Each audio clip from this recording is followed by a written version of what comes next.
Wherever you are, it's another beautiful day. It's another beautiful day. I bring a greetings to you. We are going to continue from where we stopped yesterday. Today is day 4 of the book reading. Day 4 of the book reading. Reviewing a book, positive, poverty of the mind book. Yeah, poverty of the mind. The live reading we started about 4 days ago. Today is day 4. So let's get to it. If you are coming across this video for first time, or you are with us from beginning, do well to subscribe. Do well to share with a friend. Do well to comment. We can deliberate together. This is more than just a book reading. It's liberation. So let's get to it today. Good day to everyone. Welcome back to Positive Mindset Talks TV channel on YouTube. If you are joining us for the first time, this is Poverty of the Mind book. It's available. The link is always there on the caption. It's there on different platforms. Affordable, targeting 10,000 copies, 10,000 lives to be touched globally in order to redirect and to reshape their thinking. And today's reading is getting very interesting. Day by day, it's getting clearer, getting more interesting. Firstly, let me say this clearly. I am deeply grateful for the feedback I've gotten from people. People started picking up the book. People are watching the video, sharing with friends and family. The messages and the reaction so far, I'm grateful for this. This shows and it tells me one thing, that this conversation is necessary. What we are doing is necessary. Today we go deeper. And this book is not about money. It is about thinking right. And once thinking is broken, money becomes impossible to sustain. And your thinking faculty, thinking right, is affected. Even though you have money, to sustain it might be very difficult. And one of the hardest truths in this book is this: you can change your country, your location, your graphical area, your environment, your job, and still remain poor. We've seen it with people. If your mindset remains unchanged. Poverty of the mind is subtle in nature. It's very subtle in nature. And it hides behind excuses. Too much excuses in everything people do. Is because of where I'm born, it's because of the color of my skin, it's because I don't have opportunity to be born in a silver spoon home, or so many excuses. And it disguises itself as this is how things are. It makes things look normal, make things look like a norms, make some people think the way they are living is the standard that is set for them. It survives through fear, dependency, and inherited beliefs. These are the challenges. And in this chapter we are trying to touch today, we are going to confront a very painful question. Why do some people escape difficult environments and thrive, while others escape and still struggle? Two different scenarios. One change the environment and doing well in life, one change the difficult environment so called and continue struggling. Two different people, two different mindsets. And the answer is not luck. The answer is not about the color of the skin. The answer is not about the environment, the geography. The answer is mental condition of both parties. One is thinking right and one is carrying mind of limitation. So two different scenarios, two different things, two different people. A poor mindset teaches you to wait. It will never allow you to take a drastic decision, to take a very positive action, to act properly. A liberated mindset teaches you to build. You can see a poor mindset teaches you to wait, not taking action, not taking any risk. While a liberated mindset teaches you to build. Yeah. And a poor mindset blames systems alone. It's all about the bad government we have, bad road we have, there's no electricity, there's no good school. There is always blaming people from one thing to the other. You understand? And a liberated mindset understands systems but also develops skills to rise above them. Despite all the challenges, a liberated mindset we still find a means to strive, to build, to scale above all these problems. And this book challenges you something many people are uncomfortable with. I said it yesterday too. Most people don't like truth. If you don't like truth, this book is not for you. The idea that help without growth creates dependency, not freedom. This book challenges something many people are uncomfortable with. The idea that help without growth create dependency, not freedom. And here is a powerful line to reflect on today. Assistance should be a bridge, not a destination. We touched some part of this yesterday as well. It's more or less that I'm recapping before I go into the main one today. So assistance should be a bridge, not a destination. If you are listening right now and you feel uncomfortable within you because of what you are hearing, because of what I'm saying, that is good. Because growth does not begin with comfort. It begins with awareness. Most things you don't have idea about are things I'm talking about it. You know them, but you never pay attention to them. Awareness.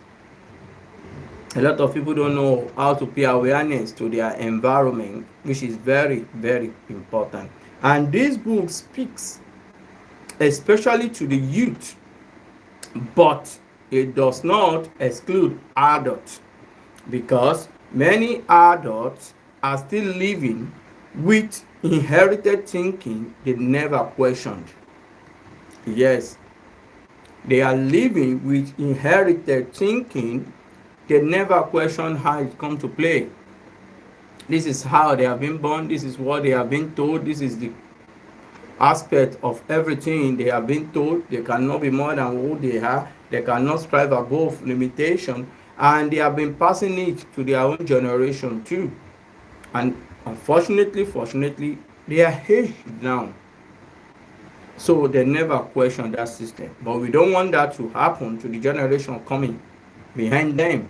We don't want that to continue to be a roller coaster. That is why this book comes to play. And let me ask you something honestly, and you should answer that question within yourself. If you can type it out, peradventure you come across this video, fine. If you cannot, just answer yourself. Be truthful for yourself. Don't be deceived. Okay, if tomorrow's systems suddenly things change and work perfectly for you, will you or would your current skills that you have acquired, mindset you carry, and the discipline you have be enough to strive in such environment. Because we've seen a lot of people, despite the opportunity around them, yet they never pay attention to it, they never know how to read it, yet it's only complaint they have been doing. You understand? So ask yourself that question. If tomorrow the system, suddenly what you have been complaining about that is not good, become very robotic, very good, and looking so good, are you ready for it? Are you prepared for such opportunity? And that question alone is why this book matters a lot.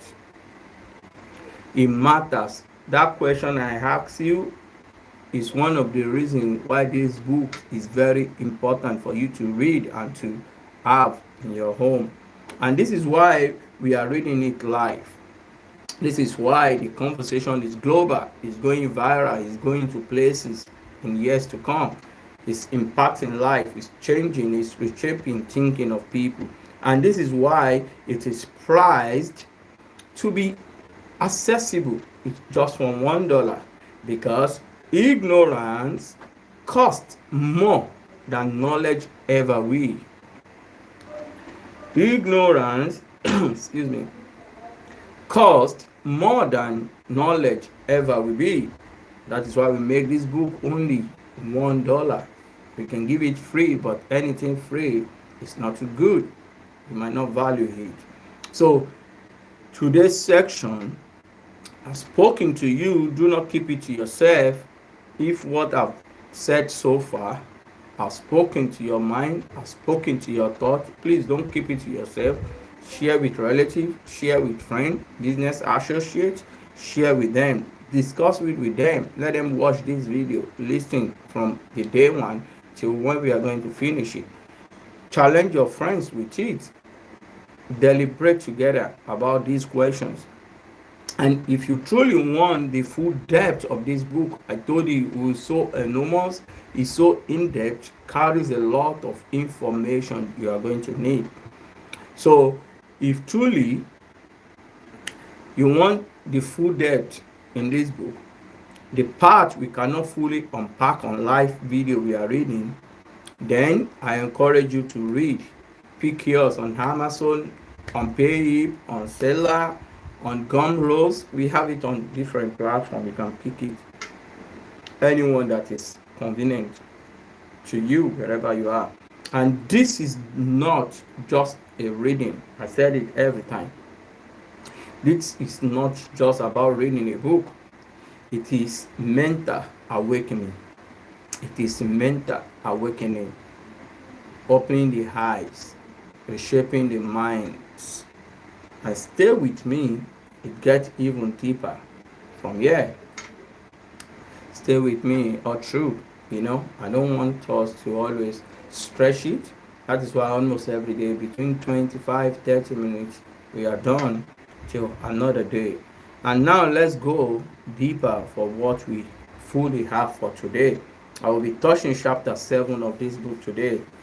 And it's where the book becomes very uncomfortable more for people that doesn't like truth, but also liberating those ones that are ready to change and move their life forward.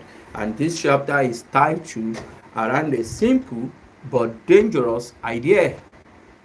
Simple but dangerous ideas. Who controls your thinking controls your future. Whatsoever controls your mind controls your future. Whatsoever system control your mind control your future. Whatsoever ideas you allow to control your mind, that is what is going to control your future. And one of the biggest lies people have been sold is that poverty begins in the pocket. But no. This chapter make it clear to you that poverty begins in the mind long before ever shows in your finances. It begins from the mind. So mind, it starts from here before it shows out, before it plays out, before you see the output. It has been consumed, input already before you see it out, the output, the result. And this chapters of the book, which is chapter 7, exposes Our beliefs are transferred quietly without a lot of people paying much attention to it. So this chapter is very important for you to pay attention and listen. And this chapter is very important for you to buy this book and read all and pay more attention to every details this book carries. Exposes how beliefs are transferred quietly from parents to children, from community to individuals, from failed leadership in the nation to the masses, until limitation feels normal, like it's just a normal way of living. We shouldn't be. Don't forget we mentioned that it's very subtle in nation. It's very subtle in nature. In nature, it's very subtle. It transfers quietly from parents to the children, from community to individuals, from field leadership to the masses. So until it makes it look as if it's a norms, it's a normal way of living. And many people are not poor because they lack opportunity. They are poor because they were not trained to think small, dream consciously, and fear failure. Many people are not poor because they lack opportunity. They are poor because they were being trained to think small, limit their thinking, limit their dreams, limit the way they take risk in life. You understand? They are being trained not to dream about big things. They are being so trained to dream consciously. Don't think big. That your thinking is way beyond what you can achieve. This is what has been played into their mind. And they are being trained to fear failure, as if failure is not part of growth, as if it's not part of life. So this chapter 7 is so informative. It carries a lot of depth. So this chapter 7 also challenges inherited thinking, those limited, myopic, shallow-minded thinking, fear of unknown. This chapter of the book challenges that and is ready to change it, open your mind to things you never pay attention to. It asks a powerful question. How many of you believe are truly yours as you are living now? How many of your beliefs, how many of the standard of how you are seeing things are truly yours, that came truly from your mind, are not things you inherited, are not things you have been told that you are following? And how many were given to you by fear, by history, or survival? The chapter explains how environment shape thinking, but do not excuse stagnation. How it changes how we think, but never excuse stagnation. People still remain stagnated. And yes, system matters. Yes, history matters. Yes, oppression and inequality are real. So life is never balanced. And this chapter 7 insists on the truth that have not been told, on the truth that have been hidden away from you, on the truth you have never been taught in schools, on the truth about the real picture of how life is. Mental captivity is more dangerous than physical limitation. That's heavy. Mental captivity is more dangerous than physical limitation, because once the mind accepts defeat, no opportunity can save it. Never.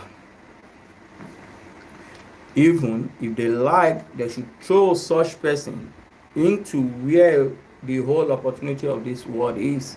It can never, because the mind has been captured. So, because once mind accepts defeat, no opportunity can save such mind. This chapter 7 also breaks down the psychology of dependency.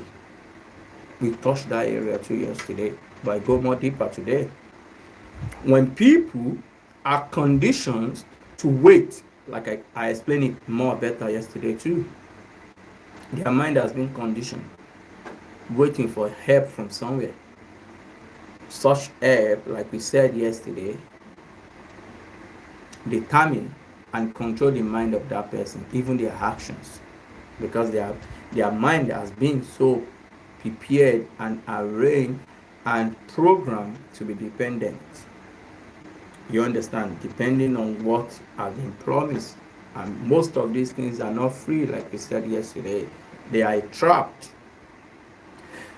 Even nations, it happen in the community, in family, in the whole country. More of it happening in some of the nations in Africa. And when people are conditioned to wait for government, for foreign aid, for leaders, for miracles, initiative dies. Such people can never see anything good in themselves. They can never think of how to become somebody, on how to be valuable, how to add value to themselves in life. When people are conditioned to wait for government, for foreign aid, for leaders, for miracle, initiative dies. Creative dies. Responsibility dies. It's automatic. Naturally, it will die. And this chapter 7 does not reject support. It only rejects permanent dependency. You can't, all your life, you can't just be dependent on something. You can't just not be dependent on somebody is coming to help you, somebody is sending you something. You are not taking responsibility for yourself. No, you can't grow like that. There's a powerful distinction made here. A powerful distinction made here. Help should empower skills, not replace effort. Helps should empower skills, not to replace effort. Should not stop you from striving, from learning, from trying to grow, from taking responsibility. And another critical message in this chapter 7 of this book is about identity, who you are, who you truly are. If a person sees themselves as inferior, nobody can save such person. If any person see themselves as inferior, disadvantaged, or permanently behind, they will unconsciously act in ways that confirm that belief. Don't forget, the input is there now. The output will show it. And this chapter 7 of this book explain why narratives matter. When a generation grow up hearing they are a victim without also being taught agency, they inherit trauma instead of truth. And here is one of the strongest truths from this chapter. You cannot build generational wealth with a survivor mindset. It's not possible. You cannot. It's not possible. It is not possible. Survivor thinking focuses on today legacy, thinking prepare for tomorrow. Survivor thinking focuses only on today, but legacy thinking prepares for tomorrow. That is generational. This chapter 7 of this book pushes every readers that are ready to pick up this book and read. This chapter is ready to push them to shift from survivor to strategy. I mentioned something yesterday. Irrespective of your age, it's never late. It's never too late for you. You can start now. Because some of these things wasn't your fault. It's what you have been grown up to know, what you have been taught, what you have been injected in your consciousness. So, but it's never too late. So that is why this book is not just a book, it's a liberation movement. What I'm doing is a liberation movement for generations to come. So this book is going to push every readers from to shift from their own limitation minded to somebody that will become to invest and take a proper strategic movement for their life. So from reacting to planning, from blaming to building, from waiting to learning. This chapter of the book speaks directly to the youth, but it is also confront the leaders, parents, and educators globally all around the world. Because if we teach children how to complain but not how to create, we have failed them as a parent, as a leader. If you teach them who to blame but not how to build skills, we have limited them, which is dangerous for their future. And this chapter of the book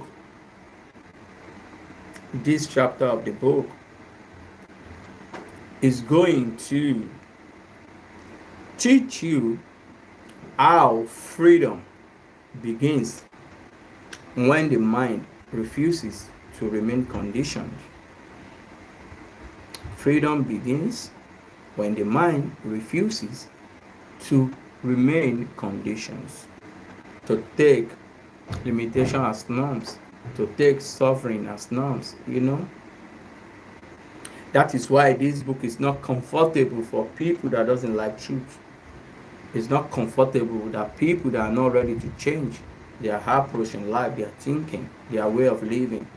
It was never meant to be. It was meant to awake people, to open their eyes to untold story, hidden truth, things they never know about. If you are listening right now and something inside you feels challenged, that is not anger. That is growth knocking. Something is shifting. The purpose of we doing this, we are achieving it already. So don't feel angry with yourself. Just know something is about to change positively. And if you truly want to understand how to break inherited limitations, reclaim identity, and develop a mindset built for progress, then this book is for you. This book is for you. And this chapter 7 alone is a reason for you to be motivated to pick up this book and read. We are not just reading pages, we are rewriting thinking, rewriting people's story, bringing reality to people, to leaders, to global community. Thank you so much. It's another beautiful time with you. Like, it's a pleasure coming your way at our time. And today is day 4 of this reading and the reviewing of this book. We'll stop in here till tomorrow again by the grace of God, which is going to be day 5. We continue until we finish. I appreciate you. I thank you all for staying tuned, from your feedback, for picking up the book, those who have bought the book, those who are yet to. Don't forget to share with your friends, with your family, with a business associate. Don't forget to like, don't forget to subscribe to this channel, because we have a lot of more impactful things like this to bring your way. We appreciate you. God bless you. Cheers to better future. Bye.